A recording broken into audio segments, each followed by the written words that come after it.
another episode of the E-Read podcast. I hope you're doing well today. My name is Liz. I'm your host. I'm a therapist, author, and creative wellness coach. And this is my podcast where I talk with people about creativity, wellness, and just how to create well. Hey, thank you for joining this morning. And today I have the amazing Sammy here, and we are talking about crafting your own path, which if you are a creative, if you're an entrepreneur, you know the importance of just opening that door for yourself sometimes, right? Like sometimes you have a dream and a passion and there's a lot of no's. And so like that's where you got to decide in those moments, do you give up or do you create your own path? And so I'm really inspired to hear about her journey and get some inspiration on how we can do that as well. And before we get into that, before we bring her up, let me go over some announcements. So June 1st, I am launching my second Kickstarter, which is for the audiobook of Chasing Nightmares up here.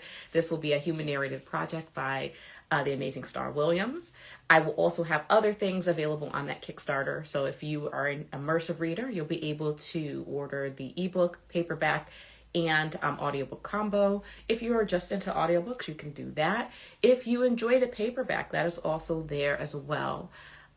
Other than that, I think those are the major updates that I have for y'all. And let me bring Sammy up. Thank you for hanging out with us this morning.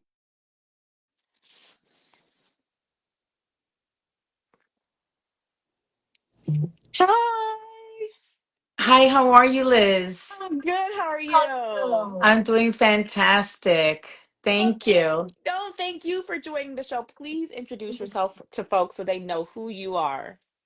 My name is Samí Haiman Marrero. I'm an entrepreneur, the owner of URBANDER. We're a communications firm that specializes in multilingual, multimedia storytelling. And I'm excited to join you today and have this conversation. Creator to creator, entrepreneur to entrepreneur is just awesome to be able to have this moment with you. Thank you, Liz. Oh no, thank you. Because when I saw the topic of, again, like just that crafting of your own path, I Yeah. was like, yes, because as an entrepreneur, as, an author, as all these things, the importance of when they tell you no, what are you gonna do? Give up or kick the door down?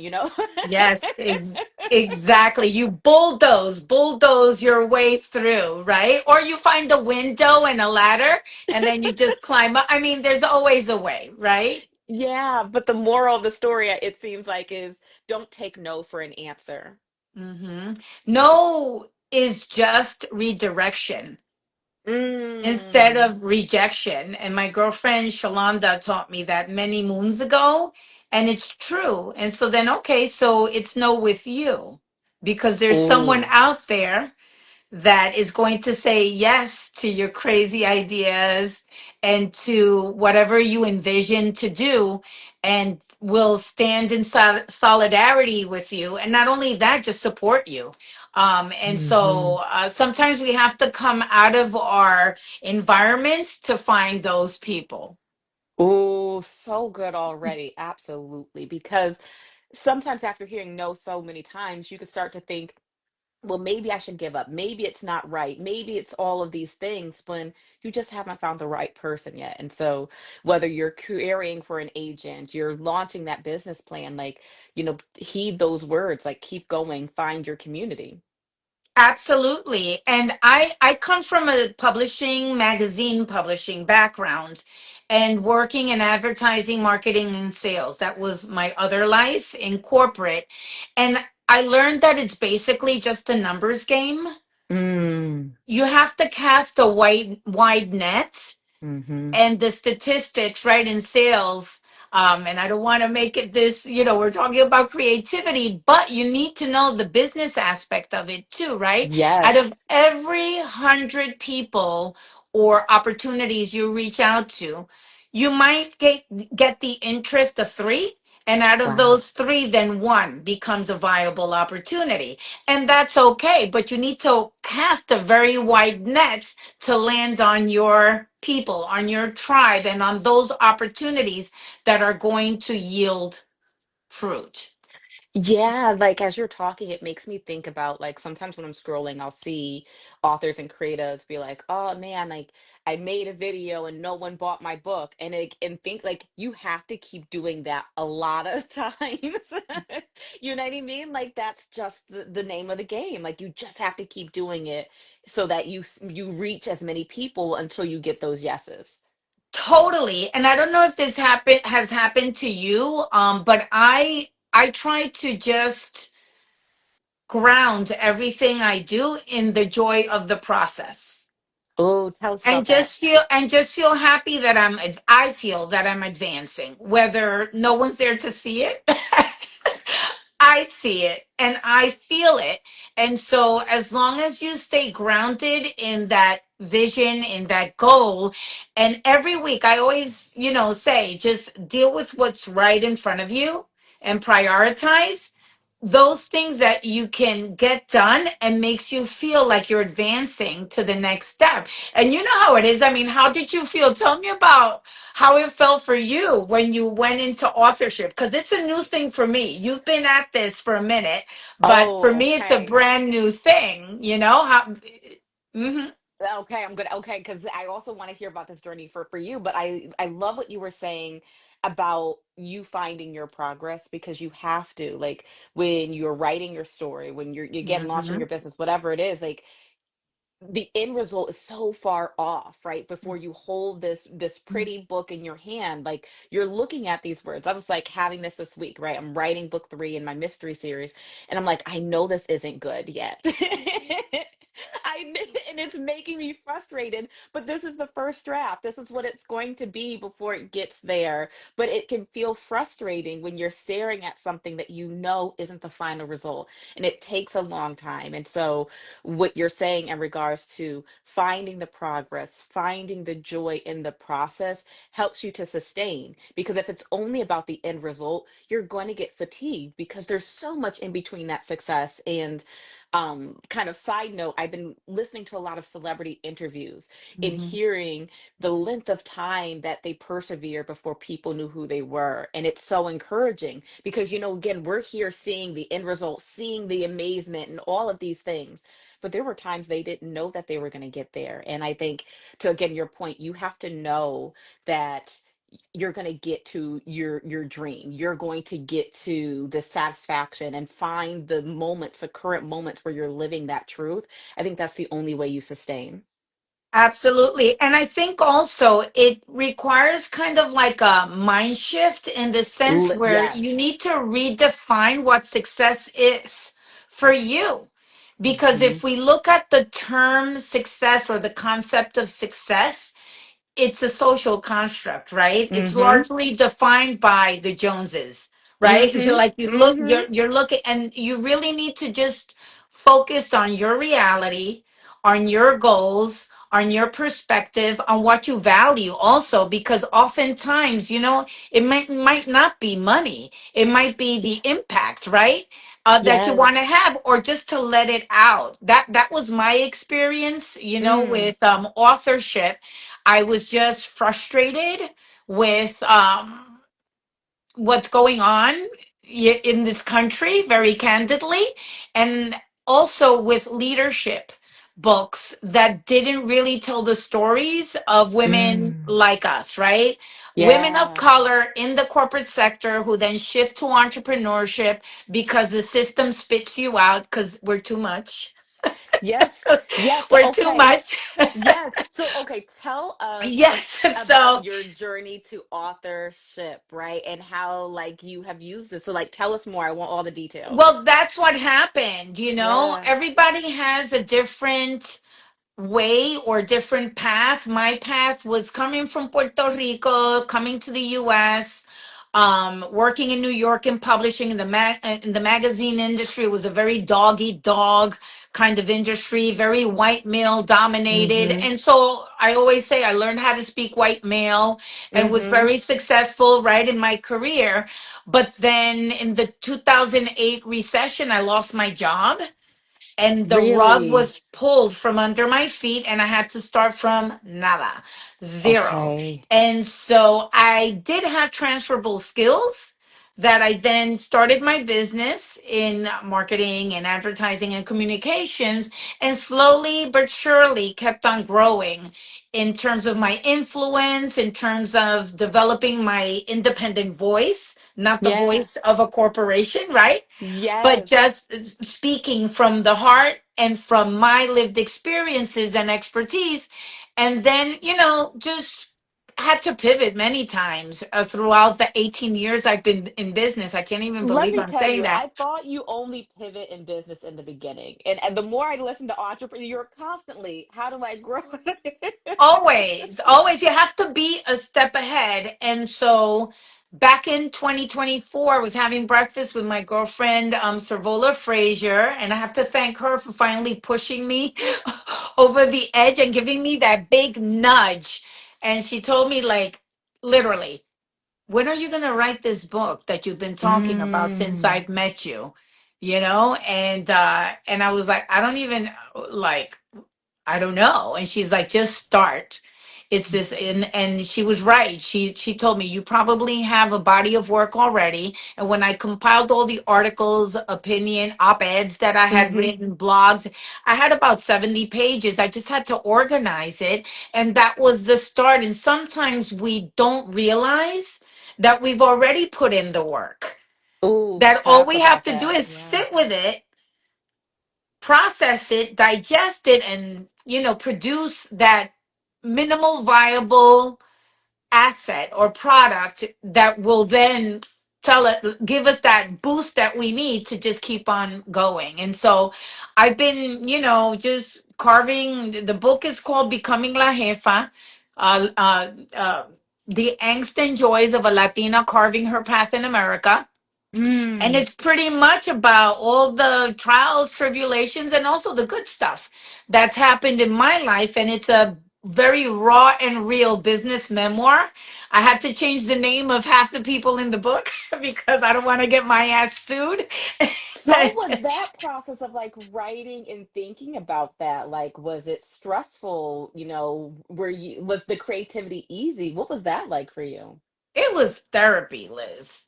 When I was listen, I've never journaled, and I felt like I journaled for 7 months straight on a daily Mm. basis, pages, and it was just like flowing. And not only that, it was almost like therapy because as business owners, and you know this, we don't have much time, especially if we have a very small team.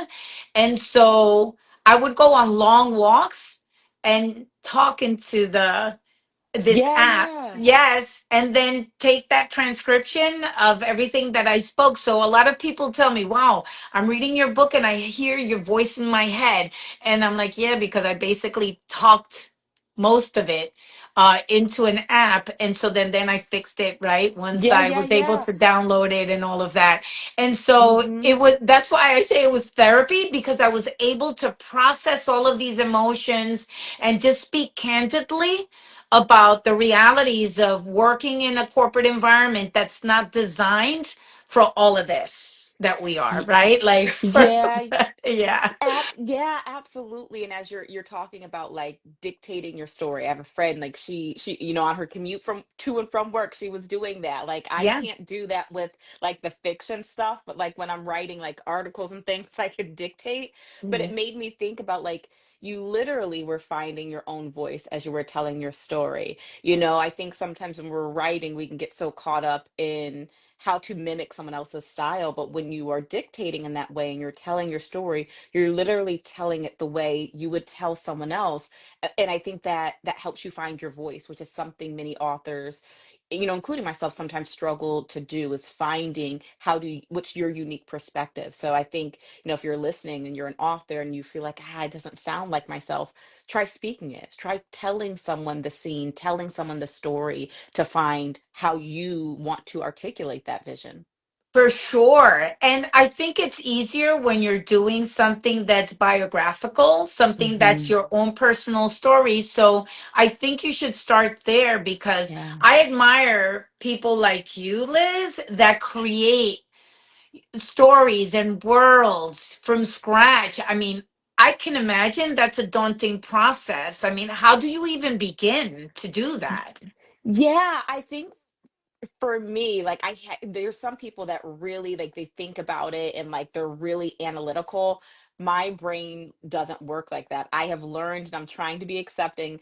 When I let myself just play and be impulsive, that's when I start to kind of, create these things. And so when I sit down on the page, I just pour it all out and then I make sense of it on the editing process, which is also why I hate the first draft because I'm like, what am I doing? Where are we going? And then I'm like, oh, that's why I wanted to put that there because this. And so for, as we're talking about finding your own voice, finding your process, sometimes you just have to accept yourself and it's going to look different than someone else's. You can admire someone else's process and strategy, but that may not be the strategy for you in finding your path.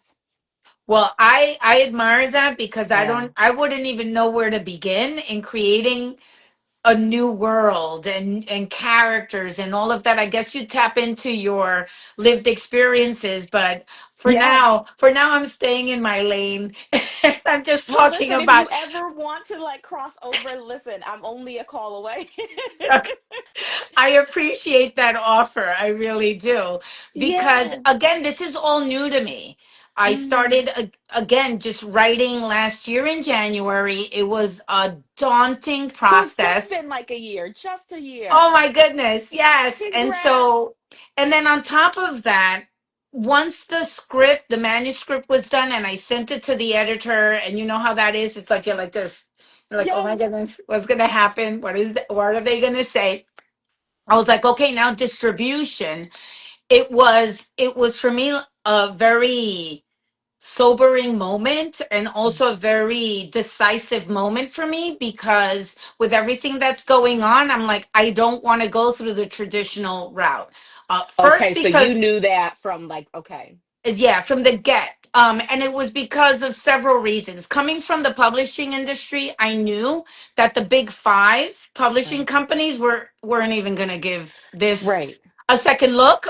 It was so hard. You have to find a person to represent. It's just too convoluted for my taste Right. anyway. I'm very Yeah. action driven. And I know that you interviewed my girlfriend Heidi from Hola Books. They only publish about only 7% of Latino and Caribbean people Mm-hmm. are published authors when we That's right. represent 20% of the population. So I Mm-hmm. knew those statistics already from my business Mm-hmm. acumen, right? So then, of course, there's the other route, which is self-publishing through different platforms like Amazon, but I have beef with Bezos. And so I'm like, I'm not going to go that route either. And I'm not knocking people who do. It's just, it wasn't for me. And so I started making calls. Always say relationships Absolutely. are everything. And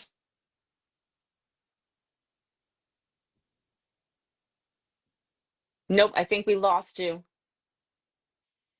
we're going to print. I called a friend and decided that we were going to print in Colombia.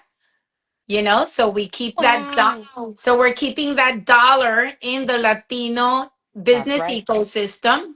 And then I called my girlfriend Heidi because she had announced that she was going to start this new business. This was back in April last year, about a year ago. Imagine that. Mm-hmm. Called Hola Books. And so I called her up and I said, what's this thing you're working on, Hola Books?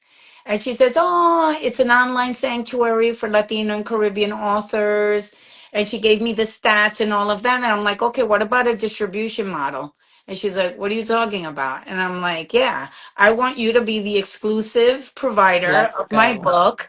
And she's like, wait, what? I don't even have a logo. And I'm like, well, you better get on it because you have 5,000 books coming your way from Colombia in October, and that's it. I want you to be, and if you're willing to hold hands and jump off this cliff with me, let's go. And she said, yes. So she's just as Yeah. loca. She's just as loca as I am. And here we are. And it feels Mm. wonderful and liberating to Yes. exercise agency as entrepreneurs and authors. Okay, I have so many things. Like I love this. One, in thinking about starting before you have all the answers. I think Yeah. especially I find with women there is, and again, like there's a pressure for perfection and to have everything. We don't have a lot of opportunity to be impulsive or to have all these things. But in launching a book, entrepreneurship, creativity, sometimes you just have to leap and know that things will follow. And I love how you detailed that and how you just started, how you encouraged her, how you built this community and said, like, I'm going to do this, right? Sometimes even before you believe in yourself, right? Finding Mhm. those partnerships. I think that's so important. So if you're listening to this, just start. It doesn't matter if you don't know, you'll figure that part out. But if you keep saying, let me wait, you'll never do it. And so I appreciate that reminder. And then also in going back to opting out of Amazon. Hear people talk about that a lot, but we don't really see that in action. And you really created a plan. You didn't just say, well, I'm just going to put over on this other platform and hope for the best. You had a plan. You used your connects and your resources to keep it within your community and to give your book the best chance. So again, folks, if you're listening, you're like, well, I don't want to be, on that platform. Where else are you going to build that ecosystem in that community? So I love all these reminders. Um, and you mentioned being action driven. Have you always been that way? How did you cultivate that side of you? I think that since I was a little girl, just watching my parents, especially my father, and I talk a lot about him a lot in the book, he was always involved in the community. If there was a problem or issue, a social issue to mitigate, he would address it and create a program in the community to just tackle it and resolve it. Like for example, you know how people throw a garbage out the window. Not a lot of people do that anymore, but in Puerto Rico, growing up, it was an issue. And so on Saturday mornings, he would gather a group of people, me included. I was a little girl, I was like 10 years old, 11. And we would go and collect garbage on the side of the roads to clean it. And it picked up. Then people started generating this sense of pride, Yeah, right, yes, for their environment. And then it became a thing. And now you don't yes. see garbage on the road that leads up the mountain, to where Proof I that it grew takes up. one person to create change. Is that so? Stuff like that, right? So I saw that where something doesn't exist, there's always an opportunity to create something. And so then I've always been part of like those ideation teams. Yeah. And I've done it so many times already that I'm not averse to speculating and to trying, it's all trial and error. And I Yes. could share with you a hiccup that we had with Heidi. This is really funny. Please. So we got the books and the pallets came in and we were like crying. It was so emotional. And we wanted to send out the pre-orders. And so we've never done this, right? And so then we were using the system like Shopify or whatever. And so in the back end of Ola, and when we sent the first batch, we had like 80 books we had to send out. So we sent out the first 40, and she realized all of a sudden I'm looking at her and I'm like, "Are you okay?" And she was like, she wanted to scream. And I'm like, "What happened?" And she's like, "I think we sent them with the wrong weight. So the wrong postage." And I'm like, "Too much or too little?" And she's like, "Too little." And I'm like, "Okay."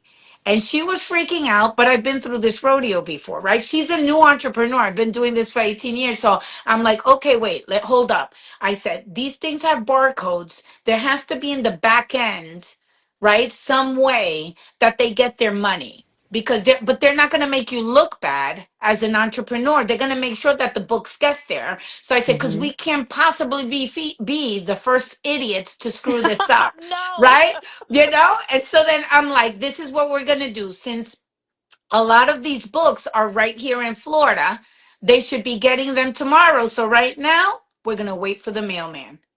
And she Oh, I looks love at this. me and I'm like, and she's like, "What?" And I say, "Yeah, we're going to wait for tomorrow because they'll get, if they arrive, if I'm right, And then, so we're going to wait for the mailman. And of course, Heidi, being Heidi, I adore her. She says, well, I'm going to prepare a little email to say sorry for the inconvenience. But, and I said, you can prepare if that makes you feel better. That's okay. But we're going to wait for the mailman. And so what happened? The following day, a friend of mine who bought the pre-order, she sends me a text like at 2 in the afternoon. She's like, look what just came in the mail. And of Oh, course, we were crying and we were so happy. So you've every been in time, knots, anxious all day.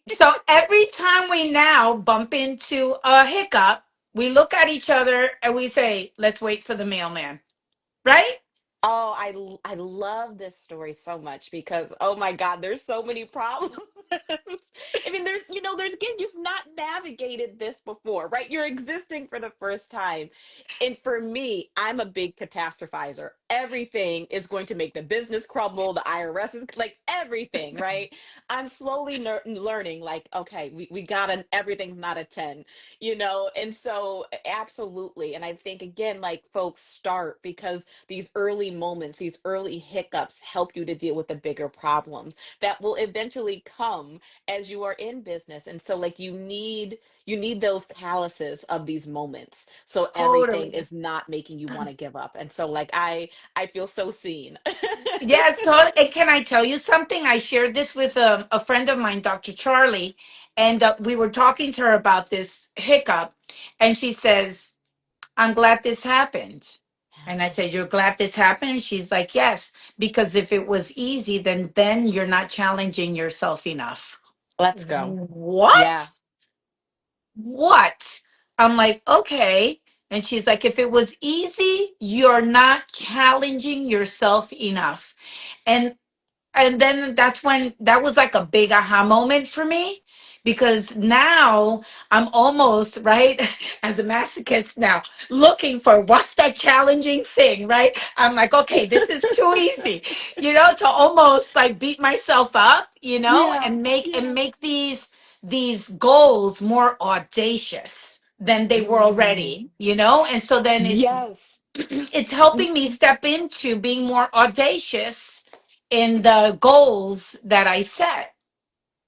I love that being more audacious in the goals you set because literally, like when you've done the thing that you thought you couldn't do, when you've done the thing that people said isn't going to do right, and you're living in the reality of like, oh wow, I'm still here and it was successful, you're like, oh, let me reach for higher, reach for higher. That's why even, Issa Rae has just launched her TikTok show. She's still reaching for dreams, right? Just because you Mhm. have visibility or this amount of money, your dreams don't stop. You've pushed yourself Yes. and you now are like, what is that other dream? And so, again, I hope this encourages you to keep dreaming. But I'm also curious, sometimes I see people along my journey where they are admiring women like you and they're like, wow, you're doing the thing. And they feel like they can't do that. And so, if there's someone out there that feels like, well, I can't be audacious, what would you tell them? Oh, you can. You absolutely can. And it's a matter of working on your self confidence and trying small things that are outside of your comfort zone. Just try small, maybe going to an event by yourself. And Hmm. even if you don't talk to anybody, just show up.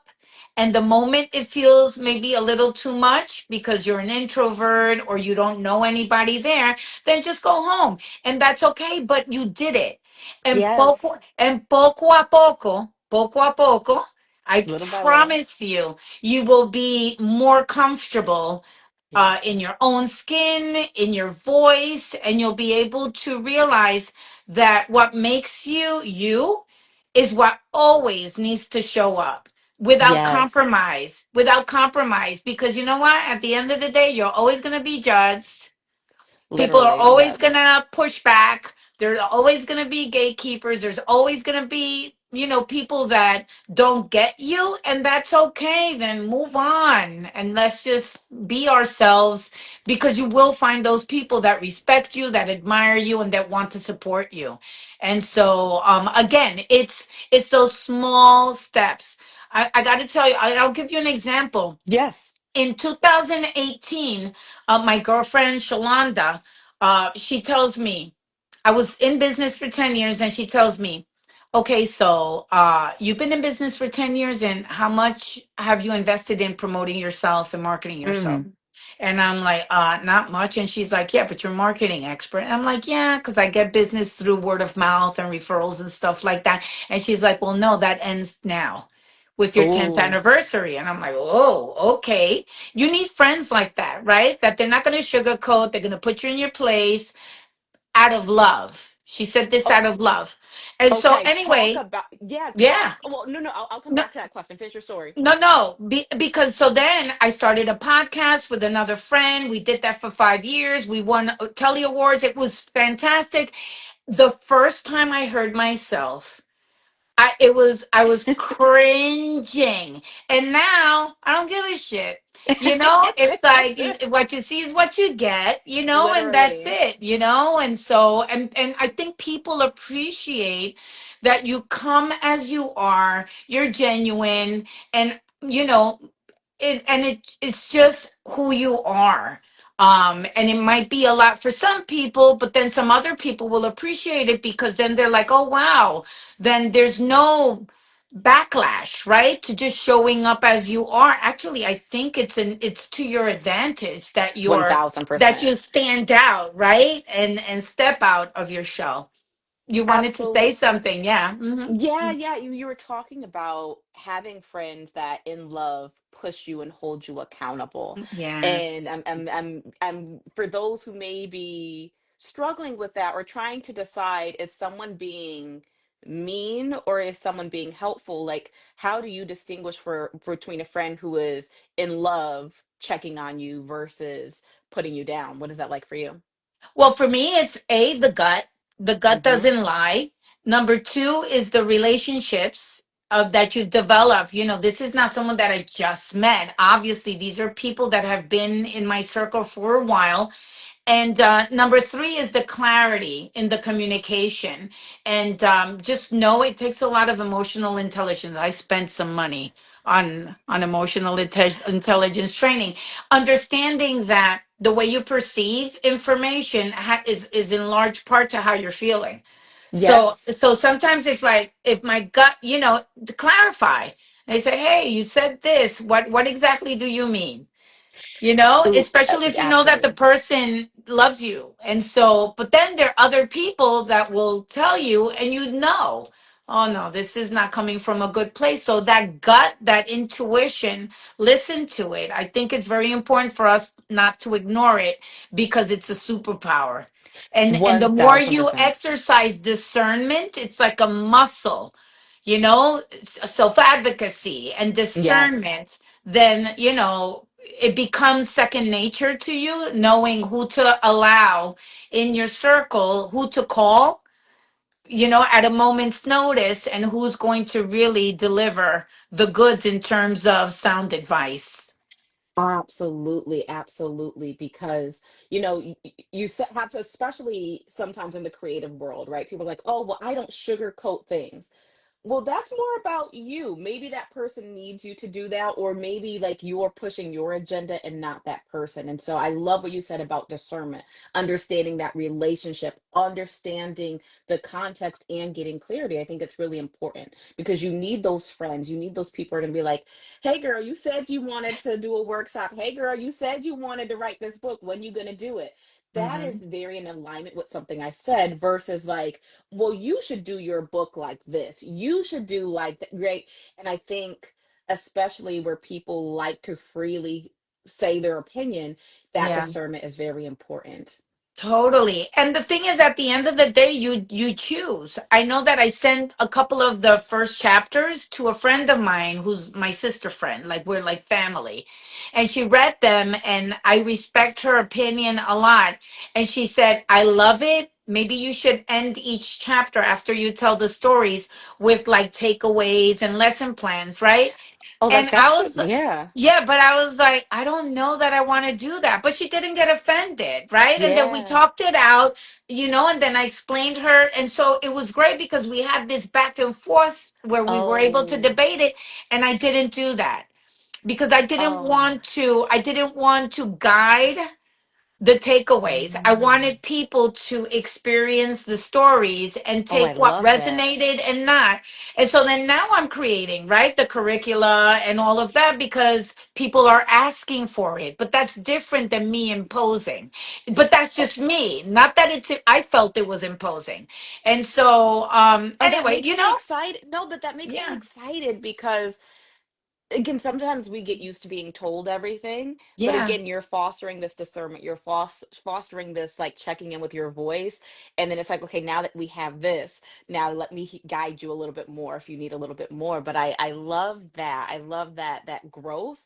And I love that you're able to have that dialogue with your friend. Again, this is someone who is seeing you as an equal who wants to help you versus Yeah. I'm telling you what I want and I don't want to hear it. Like that is true collaboration and friendship and support, and I think those are the relationships that when you are crafting your own table that you need those sounding boards that also Mhm. respect your decision, but also you respect that they cared about you enough to tell you. So I love how you're giving us insight to healthy relationships because we need that as we grow. And it's reciprocal too, Yeah. right? I mean, it's gold. And you need to cherish it and Yes. nurture it and protect it. And and just make sure that there's always honesty Mm. and that there's room for having, like when my girlfriend Shalonda says, icky, sticky conversations. That's what she calls Yes. it. you know? Yes. But Yes. that means that is an emotionally safe place if you can Yeah. have those icky sticky conversations. Yeah. And please share with us more about the book and who is this book for?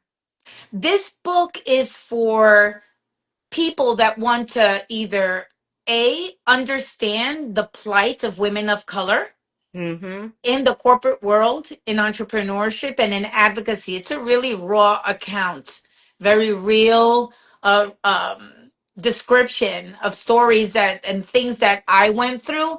And unfortunately, my story is not unique, because Mm. we've been through so much. But I found that the essence of the book resonates a lot, and the stories are funny, sad, make you angry. You feel like all of the feelings. But they said so. The essence of what happened Yeah. resonates with people. The circumstances and the situation and the type of people might be different, right? The nuances are different, Mm. but the actual problem, right? Or the pain point or the struggle, right? Like microaggressions, like Mm-hmm. pushback, like gatekeeping. Like I have a chapter, it's called Gatekeepers, Allies, and Haters, right? Mm. Um, Another one's called Ditching the Chambers for Advocacy, right? So I don't belong to any business chambers. They're social clubs, people. Anyway, so then so like that. So I just speak very candidly from my perspective, Yeah. on all of these things, but through storytelling, through the stories. Like I talk about my first corporate job. He was a tyrant, but he was the person that I learned the most, right? About, and so and I quit the job. I didn't even give him a 2 weeks notice. So I described the whole thing, and I end the chapter by describing how he's like, you'll never work in this town again. And I'm like, 2 weeks notice is something you don't deserve. And I just stormed out of the office, right? I So love this. yeah, so it's very raw, and it's not for the faint of heart. I said when I launched it, the campaign, the pre-order campaign was banned by the author, basically. Yeah, so I banned myself. So it's a self-banned book too. How It's a cute. self-published and a self-banned book because it is what it is. I'm not sugarcoating. I'm not, the language. Maybe people are not. If you're hypersensitive, don't read the book. Okay, but the book is also it's a leadership book because Mm. it gives you examples of how to, or at least how I navigated a lot of the bullshit I went through. A Yeah. lot of the types, right? Mm-hmm. A lot of these situations. For example, in corporate environments, when you want to ask for more, you need to attach your value proposition to either savings or sales. Mm. And I showcase how I did that in my publishing career, you And know? that's good for creatives and entrepreneurs as well, because Oh, like just because you launch yourself doesn't mean you don't navigate some of these same systems and some of these same people. And so like being able to articulate why this book, does it help you save something? Does it help you gain something? Like this language can definitely help as you're communicating about your art. exactly. And then it also talks about advocacy, about Hmm. exercising radical collaboration between different organizations that may overlap, but they have the same goal. And then the good, the bad, and the ugly that happens behind the curtain, Hmm. and that everybody Hmm. has good intentions, but the advocacy world is tough also. Yeah. And so you want to love on people, but if people don't let themselves be loved on, then, how do you navigate that too? So Right. there's a lot of stories, and people just, they send me messages all the time on LinkedIn about the stuff that really resonated with them. And so it's pretty much described in three parts. The first part is my corporate life, the second part is my entrepreneurial life, and the third part is advocacy, but it's all intertwined Oh, because, that's nice. So we get to see a little bit of your entrepreneurship journey and what that's like as oh, well. all Not of just the, it. okay, Oh, it's okay. all of it. Since I stepped foot into New York City at the age of, I was 22 until now, until last year, right? And so it's all of it, with child rearing, like being broke, just Yeah. all of it is in there, including, so there's one chapter that kind of had to write it because I have to introduce my husband, and in my culture, well, now that's changed a little bit, but in my culture, you're supposed to marry young and have kids young and all of that. And so I did. Well, I married at 20, divorced by 21, and I said I'm never doing that again. I wrote about it in the book. But then I met my husband, and I got married at 34. So I had to introduce him because he's part of the story, and we work Yeah. together. He actually laid out the book and everything. So make a long story short, when I told, some family members, oh no, I'm writing about my non-love life before I met Scott. And they're like, you're going to write about all that? Yeah. And I say, yeah, I have to, Yes. because in our culture, we have to break the cycle that, or you're supposed to put up with, right? Yeah. These Yep. relationships that don't serve you, because that's what we've been conditioned to believe, and because that's what our Hmm. parents and grandmothers have demonstrated, Yeah. that you So have you've to just been stick. crafting your own table, not just in business, but in your life. You've just Oh, been crafting oh, tables, tablesets. everything. Yes. And so when I finished writing the book, to me, the big aha was like, damn, we were born Jefas by And what does that virtue of, mean? well, Jefa is boss lady. Becoming la jefa is becoming the boss lady. And as Oh, women of color, we were born jefas because unless you were born with a silver spoon in your mouth and in the right zip code, okay, we are queens of getting shit done with no resources. We are the queens of MacGyvering our way through life and through really challenging circumstances, and then being able, how many times has that happened to you, Liz, where you're like, I don't know how I'm going to get out of this bind, and somehow you manage, and then you look back and you say, wow. because no one is coming to save you, right? There is nobody else. So if you better figure it out, because you're either way, you're dealing with the good or the bad. So you better figure it out. And so that's what we're experiencing right now. That's why all the attacks on diverse communities and ethnically diverse people, because we're the bomb. We Come are on. exceptional. And I say, by merit, bring it on.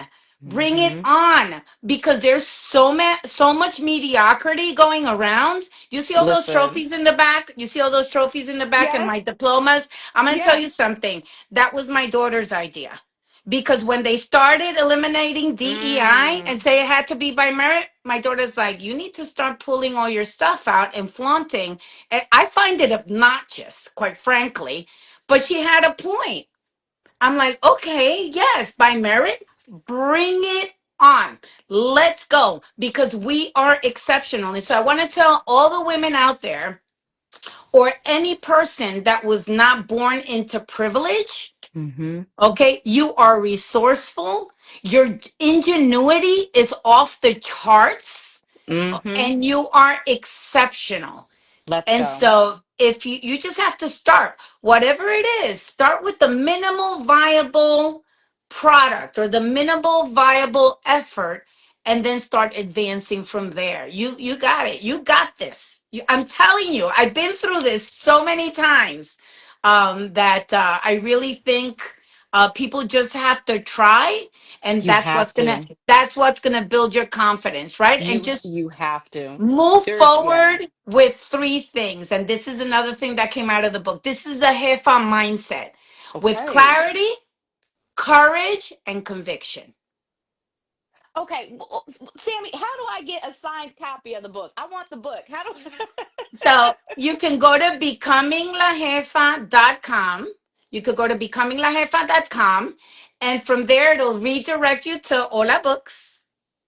Okay. And then when you order the book, just put a note and say, I would like a signed copy. And I will gladly sign it for you. And not only that, I'll send a gift. It's a machete bookmark.